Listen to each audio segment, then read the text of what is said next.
नमस्कार. श्री स्वामी समर्थ. जय जय स्वामी समर्थ. आपल्या स्वामी सेवा चॅनलवर तुमचे सर्वांचे मनापासून स्वागत आहे. आजचा स्वामी संदेश देखील तुमच्यासाठी सुखाचा क्षण घेऊन येणार आहे. फक्त तुम्हाला एक काम करायचं आहे. आपल्या मनात स्वामींचे रूप आठवून त्यांच्या समोर फक्त डोकं टेकवा. त्याच क्षणाला स्वामी आपलं सगळं दुःख त्यांच्यापासून मागून घेतात आणि आपल्याला भरभरून आशीर्वाद देतात. तसेच आताही होणार आहे. तुम्ही जर अंतःकरणातून ते केले तर स्वामी तुम्हाला कधीच एकटे सोडत नाहीत.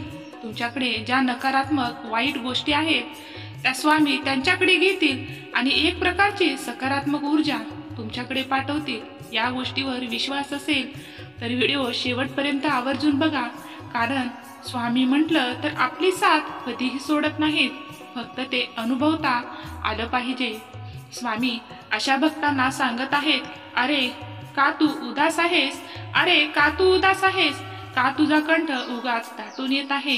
तुला खूप रडावं वाटत आहे, पण रडण्यासाठी जवळ तुला कुणाचा खांदा नाही. मन मोकळं करावंसं वाटतंय, पण हक्काचं असं कोणी नाही. तर मग एक काम कर, रडून घे मनसोक्त स्वतः जवळच. नशीब पुन्हा पुन्हा अशी संधी नाही देत. नशीब पुन्हा पुन्हा अशी संधी नाही देत. अरे तुझ्या खांद्या इतका मजबूत खांदा तुला शोधूनही सापडणार नाही. ठेव डोकं स्वतःच्या खांद्यावर आणि मोकळा हो. बाळा, स्वतः जवळच मोकळा श्वास सोडून घे. व्यक्त हो, हळबळून हसून घे. मी तुझ्या डोळ्यात पाहून परत सांगतोय, नशीब तुला पुन्हा पुन्हा संधी देत नाही. एकदा स्वतःच्या देहाला विचार, त्याला कसा आहेस तू? बरा आहेस ना? मग बघ, मधून तुझा आधार होशील आणि विश्वाच्या शब्दाला तूच भक्कम पाठिंबा देशील. विश्वाच्या शब्दाला तूच भक्कम पाठिंबा देशील. मग बघ, तुझीच पावलं आपोआप चालू लागतील. तुझ्या ध्येयाकडे ते हळूहळू वळू लागतील आणि मग जागा होईल परमेश्वराचा आवाज, म्हणजे आमचा आवाज.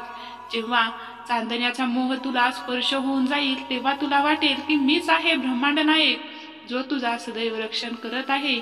तेव्हा मी तुला एकच सांगेल की तू फक्त मागून बघ, तेव्हा तू फक्त जागून घे. जेव्हा मी आणि तुझी वेळ तुझ्यासोबत असेल तेव्हा फक्त जगून घे. आणि तेव्हा तू आमच्यावर विश्वास ठेवून जगायला शिकशील ना, तेव्हा आम्ही तुला एकच सांगू, बाळा भिवू नकोस, मी तुझ्या पाठीशी आहे. भिवू नकोस, मी सदैव तुझ्या पाठीशी आहे.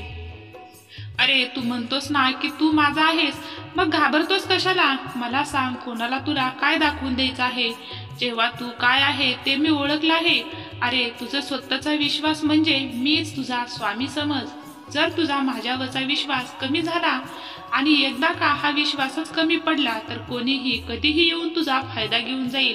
पण तू तुझा फायदा अजिबात कोणालाही घ्यायला देऊ नकोस. तू रोज काय करतोस त्यामध्ये तू किती वेळ माझं नामस्मरण करतो, तू किती वेळ माझं चिंतन करतो, किती वेळ ध्यान करतो. ध्यानात ठेव, तुझी वागणूक प्रत्येक वेळेला प्रत्येक क्षणाला मी पाहत आहे. एवढं जरी तू लक्षात ठेवलं तरीही तुझे पाय कधीही वाकड्या दिशेला जाणार नाहीत आणि तू कधीही चुकीचाही ठरणार नाही. अरे आज रस्त्यामध्ये खड्डे आहेत म्हणून तुला असं वाटतंय की तू एकटाच चालला आहे, पण असं नाही. तो खड्डा तुला जेवढा भासत आहे ना तेवढा अधिक त्रास वाटत आहे ना, त्यापेक्षा तो अनेक पटीने जास्त खोल आणि त्रासाचा आहे. परंतु तरीही तुझा आमच्यावर असलेला विश्वास त्या खड्ड्याची, त्या त्रासाची जाणीव तुला होऊ देत नाही. याचा अर्थ तू आमच्यावर ठेवलेला विश्वास कमी लागत आहे. तू आमच्यावर ठेवलेला विश्वास त्याचं काम करत आहे. फक्त आम्ही तुला सांगतोय, तू विश्वास ठेव. तुझा विश्वास कधी डगमगू देऊ नकोस. जर दिवस रात्र विचारच करत बसशील तर त्यातून उकल काय निघणार आहे? आज हे आहे, आज ते नाही असं म्हणताना तुझ्याकडे आता काय आहे ते आधी पाहायला शिक. काही लोकांकडे काहीच नाही, त्यांना भरपूर काही मिळणार आहे, काही गोष्टीची गरज आहे, परंतु त्यांचं प्रारब्ध आड येतं आणि त्यांना त्या साध्या साध्या गोष्टीही मिळत नाही. अरे त्यांची सेवेमध्ये येण्याची इच्छाच होत नाही, कारण आम्ही तसं करू देत नाही. साधना करायला त्यांचं मनच लागत नाही आणि नामस्मरण करायला त्यांची बुद्धीच होत नाही. म्हणून तू स्वतःला भाग्यवान समज. तू इकडे आला आहेस, तू आमचा झाला आहेस आणि जर आता तू आमचा झाला आहेस तर तू घाबरतो कशाला? भिवू नकोस, मी सदैव तुझ्या पाठीशी आहे. भिवू नकोस, मी सदैव तुझ्या पाठीशी आहे. अरे, भांडणं सर्वाशी होते, पण राग कायम कोणाशी ठेवू नको. खरं तर मतभेद एकमेकाशी असू शकतात, जरूर असावेत, पण मनात कायम भेद ठेवणे चुकीचे आहे. एखाद्याशी वाद घालावा, पण वादावादी न करता क्षणात सुसंवाद साधण्याचा प्रयत्न देखील करावा. अहंकार हाच या सर्वांचं मूळ आहे. तो विनाकारण बाळगत जगू नये. सुंदर शाश्वत वास्तव आहे, त्याचे स्मरण असावे. आपण जन्माला आलोय ते गेलेले दिवस मोजण्यासाठी नाही, तर उरलेल्या दिवसाचा आनंद उपभोग घेण्यासाठी. त्याचं स्मरण कायम ठेवून तू जगायला शिक. तू किती आनंदात आहे यापेक्षा तुझ्यामुळे किती जण आनंदी आहेत याला देखील खूप महत्व आहे. एक हृदय घेऊन तू जन्माला आला, पण जाताना लाखो रुपयामध्ये जागा करून जाता आलं पाहिजे. प्रत्येकाला क्षमा करायला शिक, प्रत्येकावर प्रेम करायला शिक.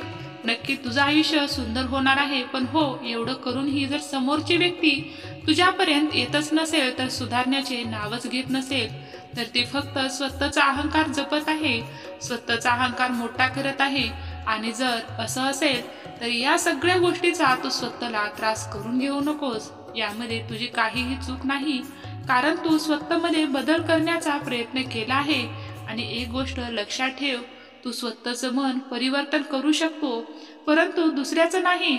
आणि म्हणूनच समोरची व्यक्ती बदलत नसेल तर तिला बदलायला जाऊ नको. तू फक्त तुझे चांगले कर्म करण्याचा प्रयत्न कर. म्हणून या सगळ्या गोष्टींना स्वतःला जबाबदार धरू नको. आमची तुझ्याकडे काहीही तक्रार नाही. तुझी नियत जर साफ असेल तर आम्ही सदैव तुला एकच सांगू की भिवू नकोस, मी तुझ्या पाठीशी आहे. भिवू नकोस, मी तुझ्या पाठीशी आहे. स्वामी भक्त हो, आजचा स्वामी संदेश तुम्ही ऐकला असेल तर स्वामींनी आपल्या संदेशमधून एकच सांगितलं आहे की शेवटी आपला आधार आपणच असतो. आणि सगळ्यात मोठा आपला आधार कोणी असेल तर आपल्या अंतरात्म्यात राहणारा तो परमेश्वर म्हणजेच आपले स्वामी आहेत. त्यांना कधीही विसरता कामा नये. आणि हे आयुष्य जगत असताना रडत रडत जगण्यापेक्षा हसत खेळत घालवावं, तर आपल्याला सुख हे काय आहे ते अनुभवता येतात. पण हो, या सगळ्या गोष्टी करत असताना प्रेम द्यावे आणि प्रेम घ्यावे असा सल्लाही दिला आहे. आपल्याला छान पर्याय सांगितलेला आहे. स्वामी म्हणतात की तुम्ही फक्त तुमची चांगली कर्म करा, बाकी सगळं बघायला आम्ही आहोत. धन्यवाद. श्री स्वामी समर्थ. जय जय स्वामी समर्थ. तुमचेही स्वामींवरती प्रेम, विश्वास आणि श्रद्धा असेल तर नक्कीच आपल्या चॅनेलला सबस्क्राईब करून घ्या. आणि असेच महत्त्वपूर्ण स्वामी संदेश रोज ऐकत जा, कारण आपल्या जीवनाचा एकच आधार आहे, तो म्हणजे फक्त स्वामी. आपल्या आधी आणि अंती जो कोणी असणार आहे तो म्हणजे फक्त आपला स्वामी आधार. आणि स्वामींची आपण जितकी सेवा कराल तितकीच स्वामी आशीर्वाद आपल्याला मिळत जातील. आणि तेच आशीर्वाद आपल्याला वाईट वेळेमधून तारण्यासाठी शक्ती प्रदान करतात. धन्यवाद. श्री स्वामी समर्थ. जय जय स्वामी समर्थ.